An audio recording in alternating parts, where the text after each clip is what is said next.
सबको जय मसीह की। ओके, जय मसीह की। Thank God. ओके, तो आज आप प्रार्थना के विषय में गल करांगे। ओके, यूहन्ना की किताब अध्याय 9 कटो। यूहन्ना की किताब अध्याय 9।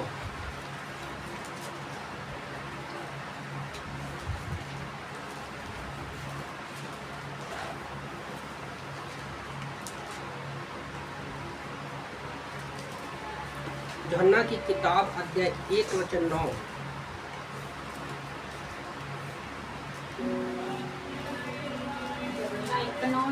यूहन्ना 9,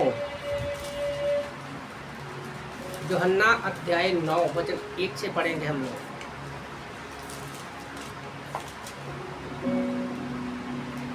तो आज मैं प्रार्थना के विषय में बात करने वाला हूँ। ओके, तो लिखा है यहाँ पर, फिर जाते हुए उसने एक मनुष्य को देखा जो जन्म का अंधा था, और उसके चेलों ने उससे पूछा, हे रब्बी, किसने पाप किया था कि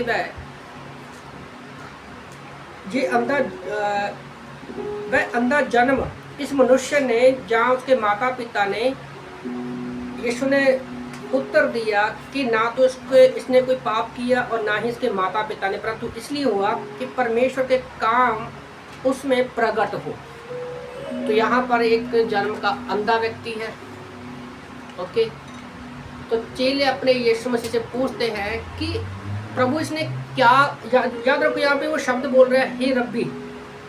ओके, कि क्या इसने कोई पाप किया, या इसके माता पिता ने कोई पाप किया कि ये अंधा है।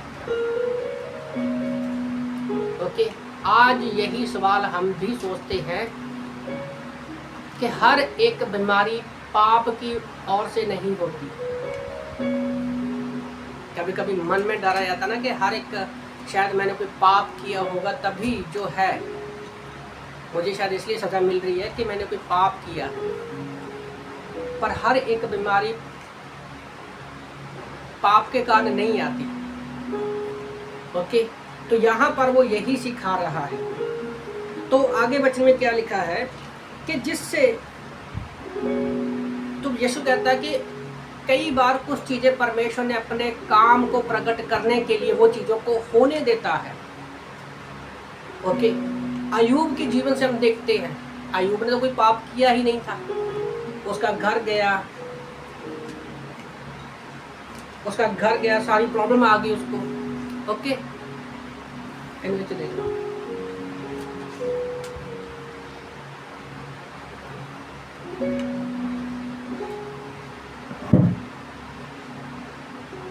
ओके, सब कुछ चला गया। तो वो एक दिखाने के लिए था कि उसके 4 जो दोस्त थे उसके ऊपर इल्ज़ाम लगा रहे थे कि आप लोगों ने, तुमने, चारों दोस्त बोल रहे थे कि तुमने पाप किया होगा, शायद इसी वजह से तुम्हें ये सारी सज़ा मिली, पर ऐसा नहीं मिला। और लास्ट में हम देखते हैं वचन अय्यूब 46 में, लास्ट के वचन में परमेश्वर कहता है कि तुम वैसे नहीं हो, तो उनके दोस्तों को बोलता तुम वैसे नहीं हो जैसा कौन है, अय्यूब है। तो जब तक अय्यूब ने उनके लिए प्रार्थना नहीं की, परमेश्वर का गुस्सा अपने उनके दोस्तों पर से ठीक नहीं हुआ। और जैसे ही अय्यूब प्रार्थना करता है और परमेश्वर उसको डबल आशीष देता है। तो आज मैं प्रार्थना के विषय में बात करने वाला हूँ कि प्रार्थना जब बात आती है, यीशु मसीह ने भी कहा कि जाओ अपनी कोठरी में जाकर प्रार्थना करो, कमरा बंद करके प्रार्थना करो। ओके, तो आज हम प्रार्थनाओं की मुद्रा के बारे में बात करेंगे। कैसे प्रार्थना करनी चाहिए, किन पोजीशन में हमें प्रार्थना करनी चाहिए परमेश्वर से, उसके विषय में आज हम लोग बात करेंगे। ओके, प्रार्थना तो सब लोग करते हैं, खड़े होकर प्रार्थना करते हैं, बैठकर प्रार्थना करते हैं। ओके, कई तरीकों से हम लोग प्रार्थना करते हैं।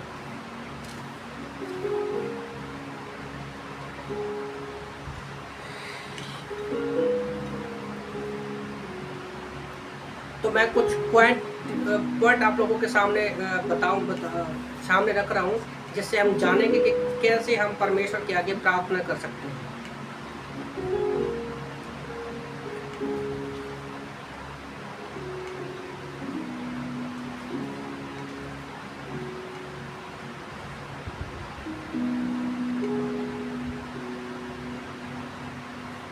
ओके, प्रार्थना करनी कैसे, आज हम उसके विषय में बात करेंगे।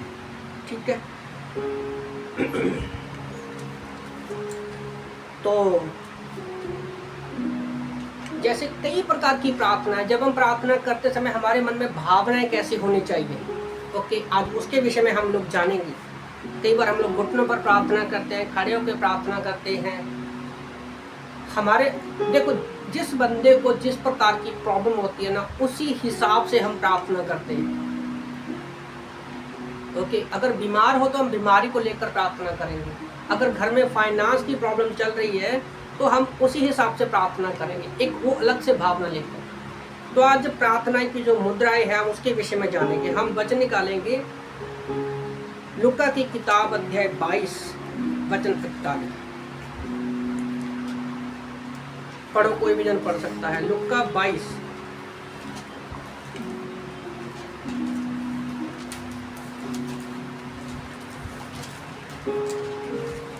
लूका 22:48।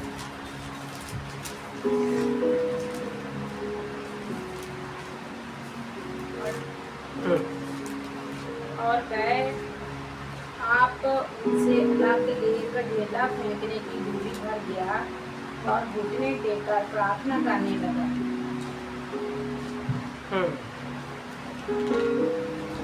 तो यहाँ पर यीशु मसीह प्रार्थना कर रहा है 41 में।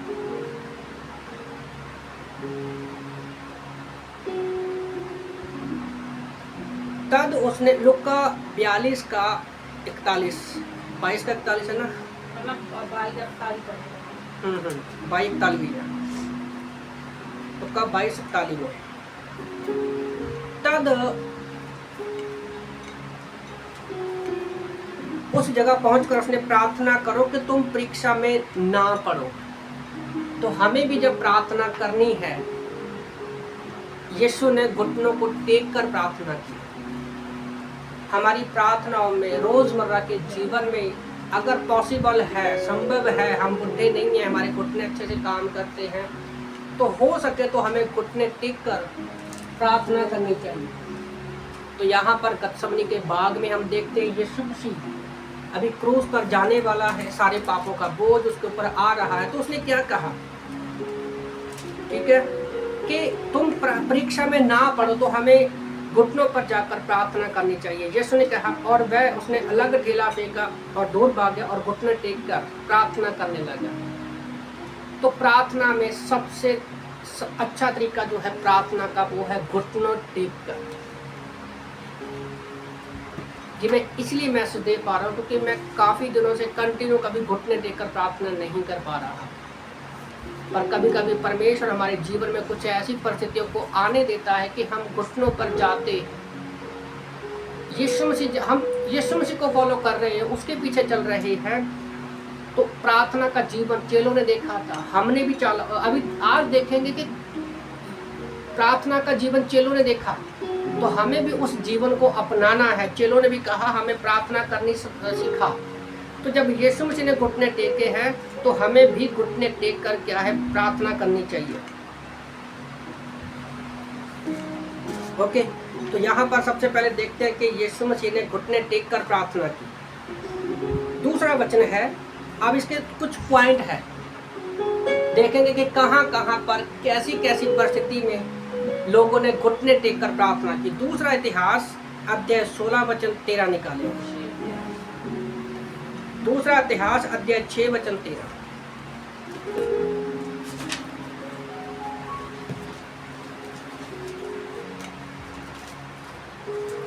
दूसरा इतिहास अध्याय 6 वचन 13।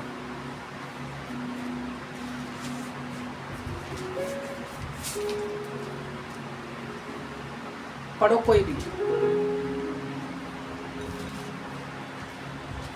अब ये तो जाना कि यीशु मसीह जो था वो क्रूस पर जाने वाला था, उसके ऊपर पूरी दुनिया के पाप आने वाले थे, तो उसने घुटने टेके। ओके, पर यहाँ पर सुलेमान राजा मंदिर के विषय में ओके कैसे वो प्रार्थना करता है, पढ़ो जन, कोई भी जन पढ़े। सुलेमान ने 5 हाथ लंबी, 5 हाथ चौड़ी और 3 हाथ ऊंची पीतल की एक चौकी बनाकर आंगन के बीच रखवाई की।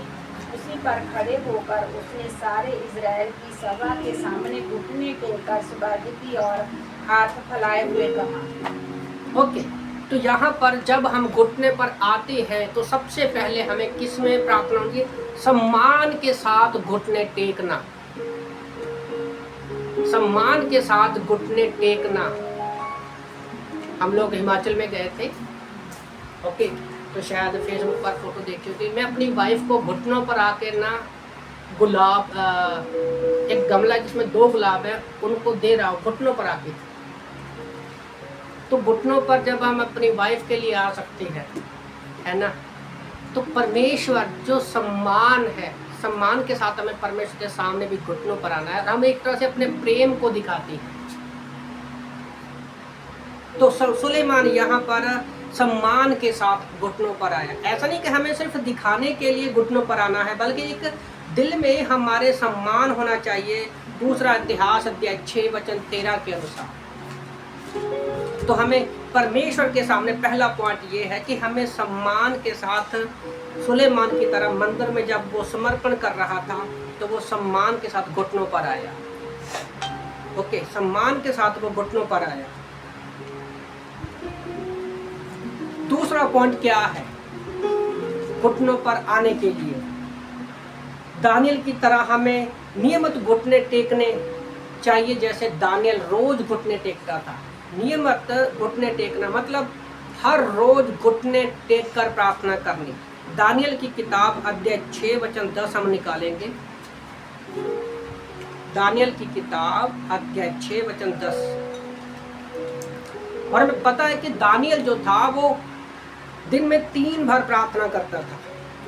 दिन में 3 बार प्रार्थना करने वाला व्यक्ति था। दानियल की किताब अध्याय 6 वचन 10 में यहाँ पर परमेश्वर का वचन कहता है, जब दानियल को मालूम हुआ कि उस पर हस्ताक्षर किया गया है, उस पत्र पर हस्ताक्षर किया गया है, तब अपने घर में गया। खिड़की उपरोठी कोठरी की खिड़कियाँ यरूशलेम के सामने खुली रहती थी, उसी रीति के अनुसार जैसा वह दिन में 3 बार अपने परमेश्वर के सामने घुटने टेकर प्रार्थना और धन्यवाद करता था, वैसा तब भी करता रहा। ओके, तो दानियल के विरुद्ध अभी कुछ लोग जो थे,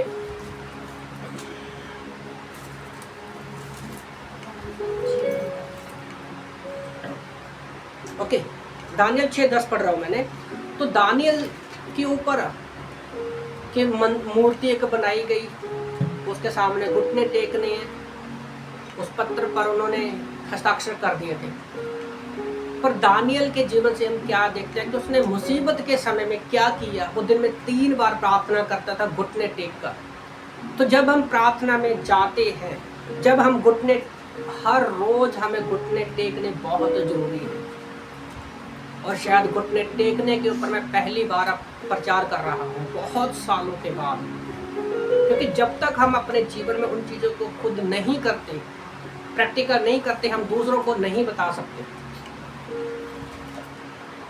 बचपन में मैंने एक कहानी सुनी थी, शायद आप लोगों ने भी सुनी होगी, कि एक बार एक व्यक्ति, जो बच्चा था छोटा सा, सहज के जैसा, सहज से भी छोटे होगा, तो वो चीनी बड़ी खाता था, जिन्होंने आप पंजाबी च खंड कह देते हैं। चीनी बहुत खाता था। उसका पिता ने बहुत इलाज किया, बहुत डराया धमकाया, कभी उसने चीनी खाना बंद नहीं किया, हद से ज़्यादा खाता। तो उसका पापा एक बार, उस समय तो आप विश्वास में, साधु के पास ले गया। ये मैंने कहानी सुनी थी बचपन में। साधु के पास ले गया। साधु से बोला कि मेरा बेटा जो है ये चीनी बहुत खाता है, इसको आप जरा समझाइए, क्या करो इसको। ओके, तो साधु बोला आप 1 हफ्ते के बाद आओ। बोला 1 हफ्ते के बाद आओ। चलो 1 हफ्ते के बाद वो पिता जो था अपने बेटे को लेकर फिर चला गया। और जैसे ही वो बेटा उस साधु के सामने आया तो उसने एक ही शब्द कहा, बेटा चीनी मत खाना, ज़्यादा चीनी खाओगे तो तुम्हें शुगर हो जाएगा, प्रॉब्लम आ जाएगी। तो पिता को गुस्सा आया, अगर यही बात आपने कहनी थी तो यही बात आप उस दिन भी कह सकते थे, 1 हफ्ता पहले। तो साधु ने पता क्या बोला, एक्चुअली क्या था कि उस समय मैं भी खुद चीनी खाता था, बहुत ज़्यादा खाता था। तो वही चीज़ है, जब तक हम खुद घुटनों पर नहीं आएंगे हम दूसरों को नहीं कह सकते, हम प्रचार में भी नहीं कह सकते। तो परमेश्वर हमें चाहता है कि हम घुटनों पर आएं, क्योंकि परमेश्वर को भाता है जैसे सम्मान के साथ घुटनों पर आना। दूसरा, हमें हर रोज सम्मान के साथ घुटनों पर आना है, जैसे दानियल हर रोज 3 बार घुटनों पर जाकर प्रार्थना करता था। हालेलुया। ओके, तो बहुत सारे ऐसे लोग हैं जिन्होंने घुटनों पर प्रार्थना किया है और बड़े बड़े काम उनके जीवन में हुए हैं। ओके, तो दानियल की तरह, दानियल के ऊपर समस्या आई, उसने घुटनों पर जाकर प्रार्थना की और हम जानते हैं कि दानियल को परमेश्वर ने ऊंचा उठाया और उनके द्वारा लोग हमारे यहोवा परमेश्वर की स्तुति करने लगे, आराधना करने लगे। तो सबसे पहले हमारा प्रार्थना का जीवन होना चाहिए। हो सकता है कि किसी को पढ़ना लिखना नहीं आता, वचन नहीं पढ़ पाते, बाइबल नहीं पढ़ पाते, तो वो लोग सबसे ज़्यादा प्रार्थना में स्ट्रांग होते हैं, जैसे हमारे बीच में आंटी है। ये बात तो रियलिटी है। ओके, तो प्रभु का धन्यवाद करो अगर हमें पढ़ना लिखना आता है, आप पढ़ लिख सकते हो, तो आपको तो परमेश्वर डबल आशीष देगा, डबल सामर्थ देगा। तो हम क्यों नहीं कर सकते? तो प्रार्थना सिर्फ हमारी दिखावे की नहीं होनी चाहिए, बल्कि घुटनों पर जाकर सम्मान के साथ हमें प्रार्थना करनी चाहिए। मैं ये नहीं बोल रहा कि आप दिन में 3 बार प्रार्थना करो, भले आप 7 बार कर सकते हो घुटनों पर जाकर, पर कम से कम एक खाली समय में आप घुटनों पर जाओ और प्रार्थना करो, और आप रिवाइवल देखोगे अपने लाइफ में। जब से मैं घुटनों पर गया हूँ, मैंने अपने जीवन में बहुत बदलाव देखा है, परेशानियों को दूर होते हुए देखा है। ओके, तो सबसे पहले हमें देखो, बाइबल हमारे सामने यही है कि हम उनमें से सीख सकते हैं। ओके, तीसरा पॉइंट है, तो घुटनों पर जाकर हमें कैसे प्रार्थना करनी है? आराधना करते हुए। ओके, पढ़ेंगे हम भजन संहिता 95 का 6, भजन संहिता 95 का 6।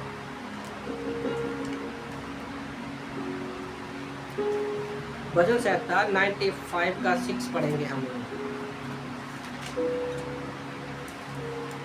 तो यहाँ पर परमेश्वर का वचन कहता है कि आराधना करते हुए घुटने टेको, जैसा भजनकार निवेदन करता है, क्योंकि यहोवा हमें हमारा बनाने वाला है।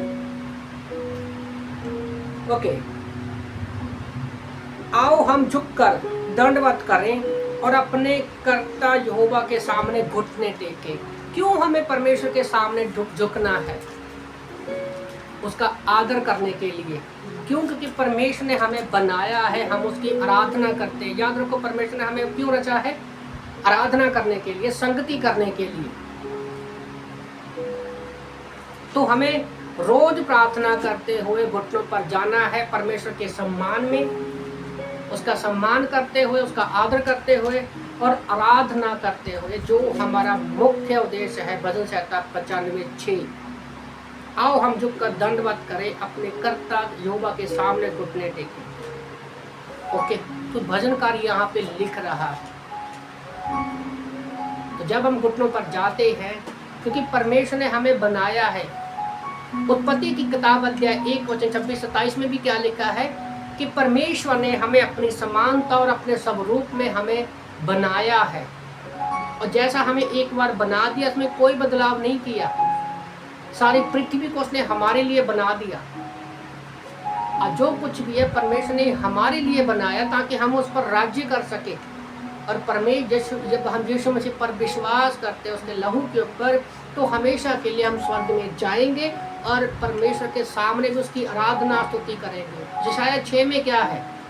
स्वर्गदूत वहाँ पर क्या कर रहे हैं? पवित्र पवित्र पवित्र, होली होली होली। है ना, एक ही शब्द वहां पर बोला जा रहा है, पवित्र पवित्र पवित्र। तो उसकी वो आराधना कर रहे हैं, स्तुति कर रहे हैं। तो हमें भी अपने घुटनों पर जाना है। तीसरा पॉइंट जैसे है कि आराधना करते हुए हमें घुटने टेकने हैं, जैसे भजनकार कहता है, क्योंकि यहोवा हमें बनाने वाला है। अगर हमें आराधना ही नहीं करने घुटने टेक कर, तो जैसे हिजकियेल की किताब 14 में हमने पढ़ा, 14 में पढ़ा था ना, 1 से 4 के, वो जरूरी है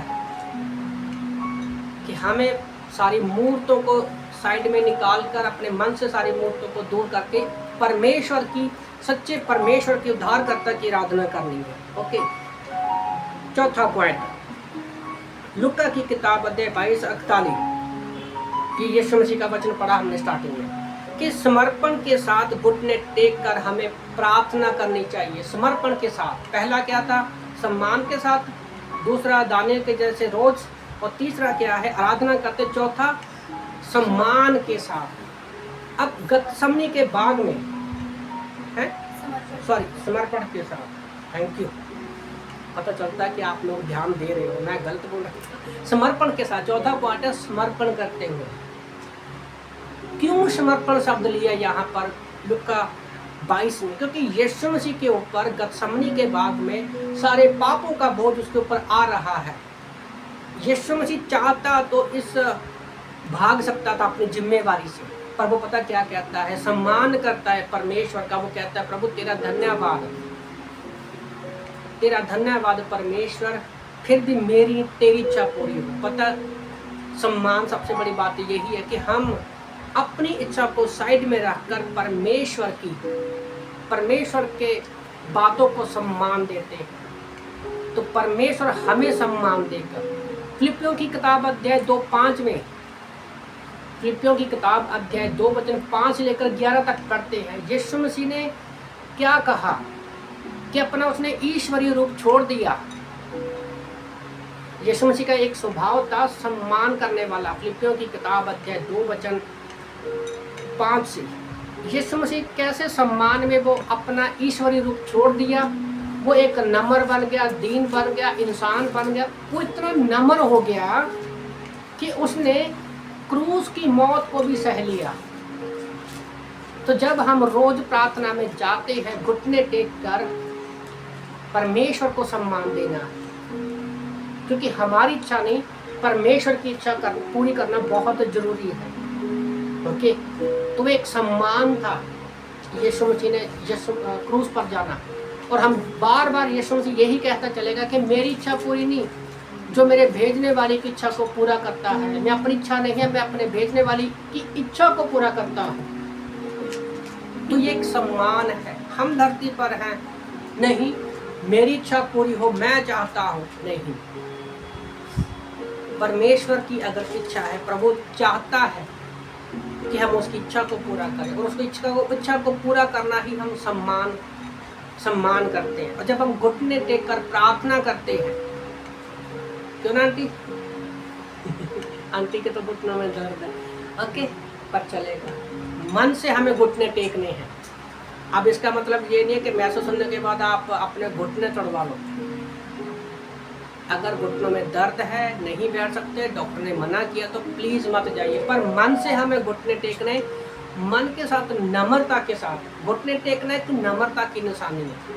ओके, एक आदर की निशानी है, सम्मान की निशानी है। तो हमें घुटने टेक कर क्या करना चाहिए, समर्पण करना चाहिए।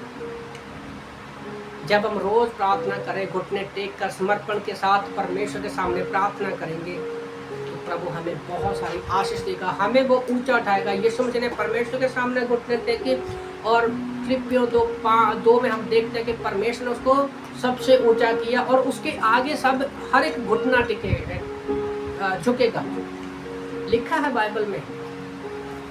तो याद रखो, शैतान जब हम प्रार्थना करते हैं, समर्पण के साथ परमेश्वर के सामने घुटनों पर प्रार्थना में जाते हैं, तो शैतान आपके सामने घुटने टेक जाता है। जो लोग आपके विरोधी हैं, वो आपके सामने घुटने टेकेंगे। ओके, तो 5वां पॉइंट, गंभीरता से घुटने टेक कर कोढ़ी ने शुद्ध होने के लिए मसीह के समक्ष टेके। तो हमें जब घुटनों पर जाते हैं, मार्कुस 1:40 में पढ़ेंगे हम लोग। मार्कुस की किताब अध्याय 1:40। तो यहाँ पर एक कोढ़ी व्यक्ति है, उसने शुद्ध होने के लिए यीशु मसीह के सामने घुटने टेके। घुटने टेक कर उसके सामने उसने प्रार्थना की उससे, और एक कोढ़ी ने उसके पास आकर उससे विनती की और उसके सामने घुटने टेक कर उससे कहा, यदि तू चाहे मुझे शुद्ध कर। कोई बीमार है आप में से? ओके, तो यहाँ पर कोढ़ी जो है वो घुटने टेक कर यीशु मसीह के सामने आया। जब हम रोज प्रार्थना में घुटने टेक कर प्रार्थना करते हैं गंभीर होकर, याद रखो, पहला आदर सम्मान रोजाना, और गंभीर होकर समर्पण के साथ, गंभीरता के साथ घुटने टेक कर। मजाक में नहीं लेते कि मैंने घुटने टेक के मन में कुछ भी चलता रहे, नहीं। हम जिस विषय के लिए प्रार्थना कर रहे हैं उस विषय पर हमें गंभीर होना है। गंभीर होकर हम क्या है उस परमेश्वर से प्रार्थना करेंगे तो परमेश्वर हमें शुद्ध करता है, हमें माफ करता है, हमें बीमारी से चंगाई देता है। और जब हम घुटनों पर जाकर गंभीर होकर प्रार्थना करते हैं तो वचन 41 में क्या लिखा है, यीशु ने उस पर तरस खाकर हाथ बढ़ाया और उसे छूकर कहा, मैं चाहता हूं तू शुद्ध हो जा, और तुरंत उसका कोढ़ जाता रहा। सोचो, कोढ़ जो है बाइबल में एक पाप की निशानी है। बाइबल में कोढ़ एक पाप की निशानी, उसका कोढ़ जल्दी ठीक नहीं होता। पर जैसे ही वो घुटनों पर गया, एक गंभीर होकर समर्पण के साथ गया घुटनों पर, यीशु ने उसी पल उसको छुआ और वो चंगा हो गया। तो आज हम गंभीर होकर किसी विषय को लेकर परमेश्वर के सामने घुटनों पर जाते हैं तो परमेश्वर हमें क्यों चंगा नहीं करेगा? गंभीरता के साथ हमें घुटने टेकने बहुत जरूरी है। ओके, तो जैसे यीशु ने उस कोढ़ी व्यक्ति को चंगा किया तो हमें भी परमेश्वर चंगा करेगा, चाहे परिस्थिति कैसे भी ना हो। ओके, 6वां पॉइंट, क्षमा करते हुए घुटने टेकना। जैसे स्टीफनस ने अपने कातिल के लिए प्रार्थना करते हुए घुटने टेके। प्रेरितों के काम अध्याय 7 निकालेंगे हम। प्रेरितों के काम अध्याय 7 वचन 60। प्रेरितों के काम 7, book of Acts chapter 7।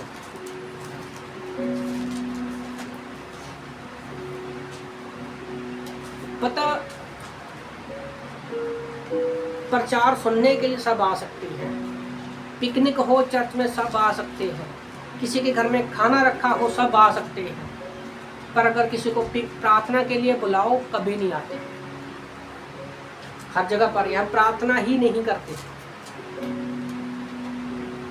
Okay, तो प्रार्थना का मैसेज थोड़ा ठंडा है पर पावरफुल है। ओके, सबसे बड़ा इनाम मैं समझता हूँ परमेश्वर उनको देगा जो छुपकर प्रार्थना करते हैं। हम परमेश्वर के साथ समय बिताते हैं। प्रचार किया तो सबको दिखेगा, पर प्रार्थना की करते हुए कोई नहीं देखेगा, पर उसका उत्तर हम देखेंगे लोगों के जीवन में, देखते हैं। तो क्षमा, एक घुटनों पर जाना है हमें लोगों को क्षमा करते हुए। स्टीफनस के बारे में पढ़ते हैं। 60 में क्या लिखा है? प्रेरितों के काम अध्याय 7 वचन 60, book of Acts chapter 7 verse 60 में क्या लिखा है? फिर घुटने टेकर ऊंचे शब्द से पुकारा, हे प्रभु ये पाप उन पर मत लगा। ये कहकर सो गया और शाऊल उनके बद में सहमत था। घुटने टेक कर ऊंचे शब्द में उसने कहा, प्रभु ये पाप कर रहे हैं, इनको क्षमा कर।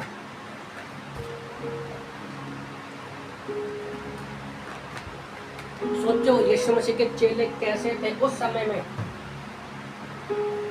पत्थर मार रहे हैं लोग उसको सुसमाचार सुनाने के कारण, और वो क्या कह रहा है? घुटने टेक के मरते समय भी। सोचो उसको पत्थर मारे होंगे, कहाँ कहाँ लगे होंगे, पर वो क्या प्रार्थना कर रहे हैं? प्रभु क्षमा कर रहा है लोगों को। वो घुटनों पर जाकर लोगों को क्षमा कर रहा है। पता है, घुटनों पर जाकर हमने कितनी बार लोगों को क्षमा किया है जिन्होंने हमें सताया है। 1 मिनट के लिए सोचो, अपने पूरे जीवन में जब से आप मसीह में आए हो, घुटनों पर जाकर आपने कितनी बार लोगों को क्षमा किया है। हमें थोड़ा सा कोई कुछ बोल दे, पहले तो हम अपनी सुनाएंगे, भड़ास निकालेंगे, बाद में जाकर मुझे लगता है घुटनों पर तो हम जाते भी नहीं। मैं भी ऐसे ही था, पर मैं भी सीख रहा हूँ।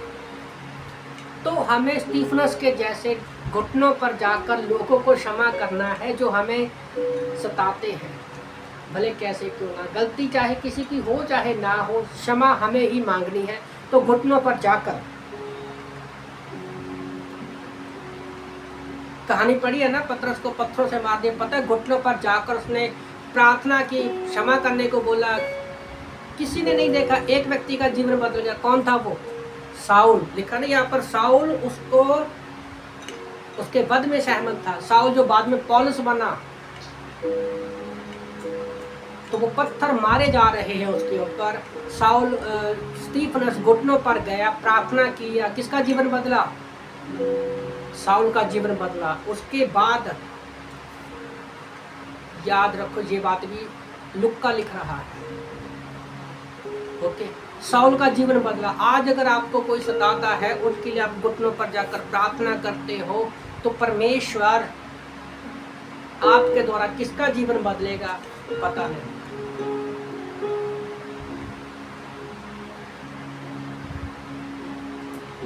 देखा है मैंने, जो विरोध में है लोगों के जीवनों को परिवर्तन होते देखा है।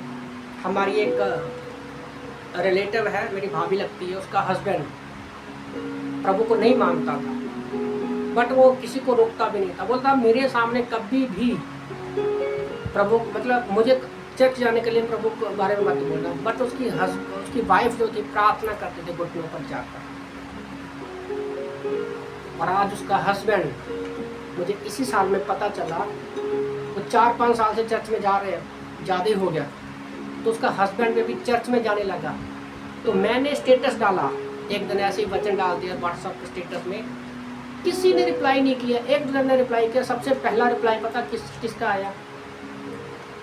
मेरे उसी भाई का आया, जो चर्च के बारे में बात करके ज़्यादा खुश नहीं होता था, ओके। तो घुटनों पर जाकर जब हम प्रार्थना करते हैं क्षमा करते हुए, तो परमेश्वर किसी के भी मन को बदल सकता है, ओके। तो 7वां पॉइंट क्या है? मध्यस्थता करते हुए घुटने टेके, जैसे पतरस ने तबीता के लिए प्रार्थना करते समय थे। तो मध्यस्थता मतलब किसी दूसरे व्यक्ति के लिए जब हम विनती करते हैं तो हमें घुटने टेकने हैं। Hallelujah, hallelujah, hallelujah. ओके। तो हमें दूसरे लोगों के लिए विनती करते हुए घुटने टेककर प्रार्थना करनी है। प्रेरितों के काम अध्याय 9 का 40 वचन पढ़ेंगे। प्रेरितों के काम अध्याय 9 वचन 40।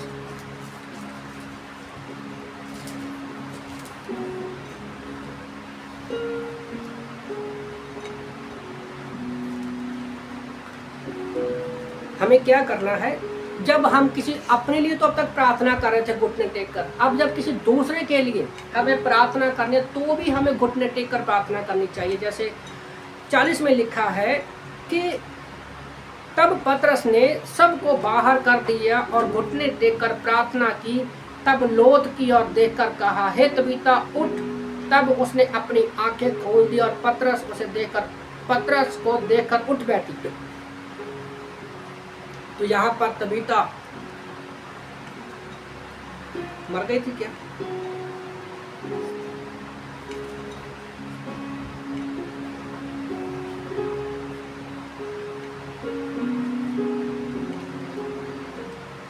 ओके, हाँ, यहाँ पर तबीता जो थी बीमार हो गई थी और मर गई थी।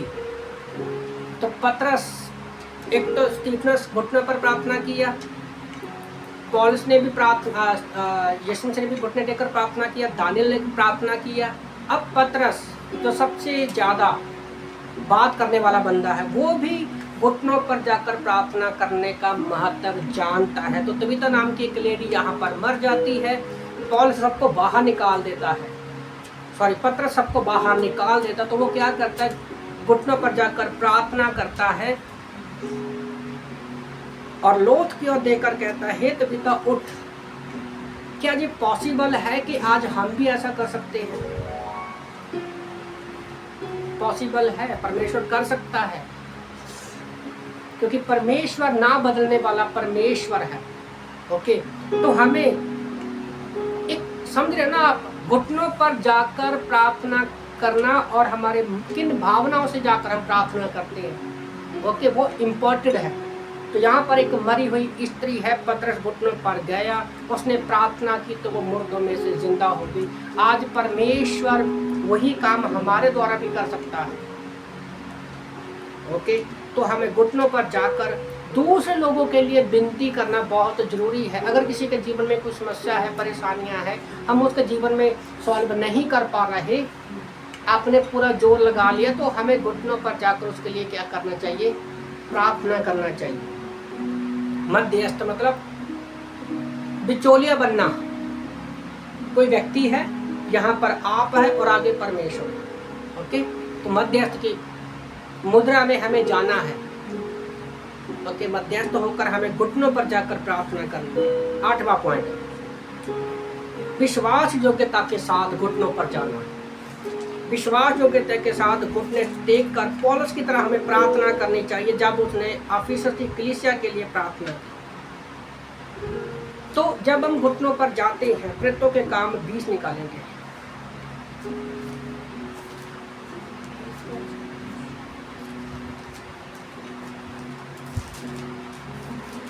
प्रेरितों के काम 20 वचन 36।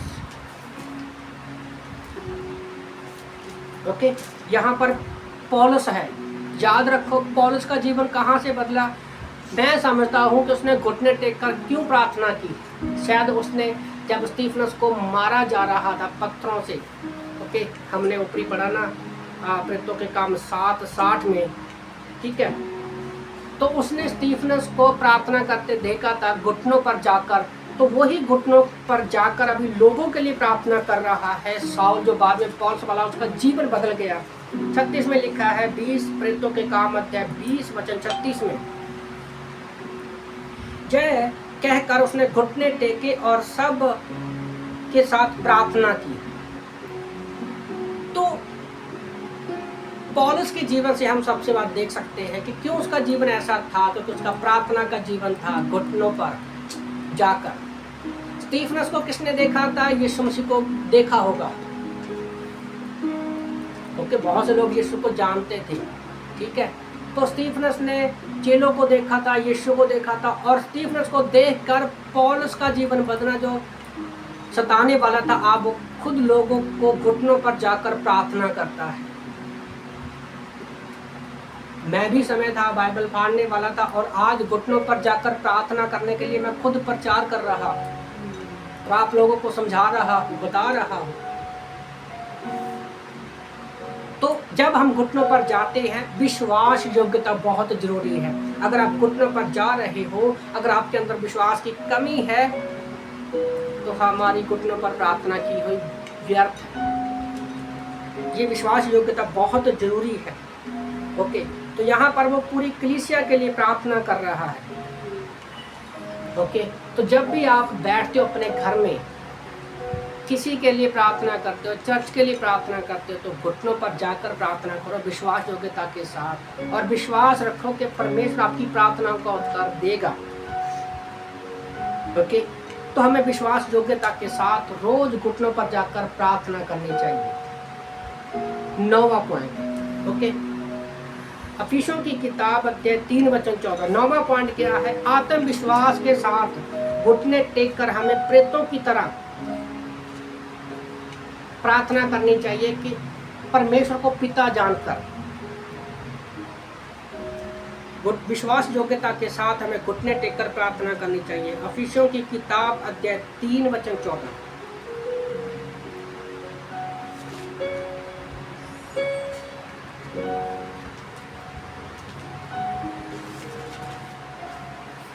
ओके, इसी कारण मैं उस पिता के सामने घुटने टेकता हूँ। तो आत्मविश्वास, एक बच्चा जब अपने माता पिता के पास विश्वास के साथ आता है ना, आत्मविश्वास, एक तो होता है विश्वास, एक होता है आत्मविश्वास। विश्वास के साथ आता है कि मुझे अपने माता पिता से वो चीज़ मिल जाएगी जिसकी उसको ज़रूरत है। तो यीशु मसीह तो हमारा स्वर्गीय पिता है। यूहन्ना की किताब अध्याय 1:12 के अनुसार हम परमेश्वर की संतान बन जाते हैं जब विश्वास के द्वारा यीशु मसीह पर विश्वास करते हैं कि वो हमारे पापों के लिए धरती पर आया, क्रूस पर मारा गया, 3 दिन के बाद मुर्दों में से जिंदा हो गया। इब्रानी की रोमन की किताब अध्याय 8:14-15 में लिखा है कि हम पवित्र आत्मा के द्वारा ही यीशु मसीह को हे पिता, हे अब्बा कहकर पुकारते हैं। तो हमें प्रार्थना भी उसी आत्मविश्वास के साथ करनी चाहिए, घुटने टेक कर, कि यीशु मसीह हमारा पिता है, परमेश्वर हमारा पिता है। ओके, ये तो 9 पॉइंट थे कि हमें किन मुद्राओं में प्रार्थना करनी चाहिए। जैसे पहले पॉइंट पे हमने देखा कि यीशु मसीह ने घुटने टेक कर प्रार्थना किया। पहला है हमें समर्पण के साथ, सम्मान के साथ, परमेश्वर का सम्मान करते हुए हमें रोज घुटनों पर जाकर प्रार्थना करनी चाहिए, जैसे सुलेमान ने की। हमें दूसरा है नियमित घुटने टेक कर, रोजाना घुटने टेक कर प्रार्थना करनी चाहिए, जैसे दानियल ने की। तीसरा, हमें आराधना करते हुए रोज घुटनों पर जाकर प्रार्थना करनी चाहिए, जैसे भजनकार कहता है। ओके, चौथा, समर्पण के साथ घुटनों पर जाकर हमें प्रार्थना करनी चाहिए, जैसे यीशु मसीह ने समर्पण किया अपने पिता के सामने, लूका 22:47 में। और प्रार्थना मजाक में कभी नहीं लेना चाहिए, गंभीर होकर प्रार्थना करनी चाहिए, घुटनों पर होकर, जैसे कोढ़ी ने गंभीर होकर घुटनों पर जाकर प्रार्थना की और परमेश्वर ने उसको चंगा किया। हालेलुया। और 6वां पॉइंट है क्षमा करते हुए घुटनों पर जाकर प्रार्थना करना, जैसे स्टीफनस ने ओके प्रार्थना की उसको पत्थर मारने वालों के लिए। ओके, और 7वां पॉइंट है मध्यस्थ की प्रार्थना करना, दूसरे के लिए निवेदन करना, विनती करना, घुटनों पर जाकर प्रार्थना करते हुए, जैसे पतरस ने उस मरी हुई औरत तबीता के लिए प्रार्थना की और वो परमेश्वर को जिंदा किया। 8वां पॉइंट, विश्वास योग्यता के साथ घुटने टेक कर प्रार्थना करनी दूसरे लोगों के लिए, जैसे पौलुस ने की, क्योंकि पौलुस प्रार्थना तभी कर पाया क्योंकि उसने स्टीफनस को घुटनों पर जाकर लोगों के लिए प्रार्थना करते देखा। 9वां पॉइंट, आत्मविश्वास के साथ हमें घुटने टेक कर प्रार्थना करनी है कि यीशु मसीह हमारा पिता है और हमारी जरूरतों को जानता है। और जब हम प्रार्थना करते हैं तो वो प्रभावशाली रहते हैं। 4 पॉइंट मैं उसके बताऊंगा। तो याकूब की किताब अध्याय 5:16 के अनुसार क्या है, धर्मी जन की प्रभावशाली प्रार्थना से प्रभाव से बहुत कुछ हो सकता है। तो अगर आप घुटनों पर जाकर प्रार्थना करते हो, अगर आपके अंदर वो विश्वास है कि हम धर्मी हैं, यीशु मसीह ने हमें अपने लहू के द्वारा धर्मी बनाया है। रोमियो की किताब अध्याय 8:33-34 के अनुसार क्या है, यीशु ने अपने लहू के द्वारा हमें धर्मी ठहराया है। और जब हम प्रार्थना करते हैं तो प्रार्थना के प्रभाव से बहुत कुछ हो सकता है, जैसे हमने देखा तबीता जिंदा हो गई, कोढ़ी शुद्ध हो गया। ओके, तो ये पहला पॉइंट था। तो पहला पॉइंट ये है कि उसके प्रभाव क्या है, जैसे याकूब अध्याय 5:17 में लिखा है, प्रार्थना बातों को पूरा करती है, जैसे एलिया ने आवश्यक में प्राप्त करने के लिए कर दिखाया। ओके, याद है एलिया ने प्रार्थना किया था कि 3 साल तक बारिश ना हो, नहीं हुआ। जब हम घुटने टेक कर प्रार्थना करते हैं तो एलिया ने कहा 3 साल के बाद बारिश आ जाए, बारिश भी हो गई। तो ये हमारी प्रार्थना का प्रभाव है। दूसरा पॉइंट है नहमाया की किताब अध्याय 4:9 के अनुसार, नहमाया 4:9 के अनुसार प्रार्थना एक दिए उद्देश्य की और मन को केंद्रित करती है, जैसे नहमाया समस्त विरोध के बावजूद यरूशलेम की दीवार की मरम्मत कर रहा था। ओके, जब हम प्रार्थना करते हैं, जब हम किसी उद्देश्य के लिए प्रार्थना करते हैं, कोई भी हमें रोकना चाहे, प्रार्थना उन सारे आने वाली रुकावटों को दूर कर जाती है। नहमाया क्लास की था ना, हम लोगों ने किया है ना, उसमें क्या सीखा था कि नहमाया एक जो राजा का मतलब खाना चेक करने वाला एक अच्छी पोस्ट पर बैठा हुआ व्यक्ति था। जब परमेश्वर उसने सुना कि मंदिर की यरूशलेम की दीवार ढही हुई है तो बनाने का काम उसने सौंपा, तो बहुत से लोगों ने उसको रोकने की कोशिश की, आसपास के लोगों ने उसको रोकने की कोशिश की, तो उसने प्रार्थना किया, सारा विरोध दूर हो गया। ओके, तो ये हमारी प्रार्थना का प्रभाव है जब हम घुटने टेक कर प्रार्थना करते हैं। तीसरा, प्रार्थना जीवन और हृदय को साफ करती है, जैसे दाऊद ने अनुभव किया जब उसने प्रार्थना किया। भजन संहिता 51 का 10 में, 51 का 10 में, साम 51:10 में, ये भजन संहिता पता तब लिखा गया जब हम घुटनों पर जाकर प्रार्थना करते हैं तो परमेश्वर हमारे जीवन को, हमारे हृदय को साफ करती है। क्यों? क्योंकि दाऊद ने बत्शेबा के साथ पाप किया, उसके पति को मरवा दिया। तो जब उसको रियलाइज हुआ, उसने वो 1 हफ्ते के लिए फास्टिंग प्रे में गया, तो परमेश्वर ने उसके जीवन को और उसके हृदय को साफ कर दिया। तो ये हमारी प्रार्थना का प्रभाव है जब हम घुटनों पर जाकर प्रार्थना करते हैं। चौथा, प्रार्थना गवाही के नए साहस के साथ आगे जाने देती है। जैसे पहली सदी में मसीहियों में देखा गया जिन्होंने प्रार्थना की वह हियाव के साथ वचन सुना सके। प्रेरितों के काम अध्याय 4 वचन 29। पतरस, याकूब, यूहन्ना, जब यीशु मसीह का स्वर्गारोहण हो गया, वो बादलों पर उठा लिए गए, तो जब हम देखते हैं कि उनको प्रचार करते हुए, तो जब हम घुटनों पर जाकर रोज प्रार्थना करते हैं कि प्रभु तू हमारे लिए द्वार को, जैसे अभी भी हम प्रार्थना कर रहे थे, प्रभु जिनको हमने सुसमाचार सुनाया है, बाइबल बांटी है, प्रार्थना किया है, ट्रैक्स बांटे हैं, है ना, आप उनके लिए द्वार खोलो। तो इतनी बोल्डनेस के साथ हम कैसे लोगों को पर्चे दे पाते हैं, बाइबल दे पाते हैं? हमारी प्रार्थना ही हमें ये अगुवाई करती है। तो हमें वो साहस देती है, अंदर से हमारी डर को खत्म करती है।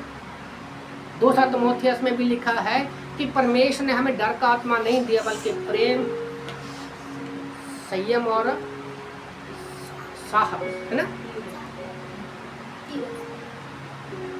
धीरज, सामर्थ्य। 10 साल की बच्ची को पता है, सामर्थ्य, संयम और प्रेम का आत्मा दिया है। अब 2 तिमोथियस 1:7 है, पहला तिमोथियस 1:7, वो चेक कर लेना। ओके, तो जब हम प्रार्थना करते हैं घुटनों पर जाकर, तो प्रभु हमारे लिए द्वार खोलती है, हमारे अंदर वो डर को खत्म करती है कि हम लोगों से कैसे बात करें, सुसमाचार कैसे सुनाएं। तो घुटनों पर जाकर प्रार्थना जब हम करते हैं, प्रभु द्वार खोलता है।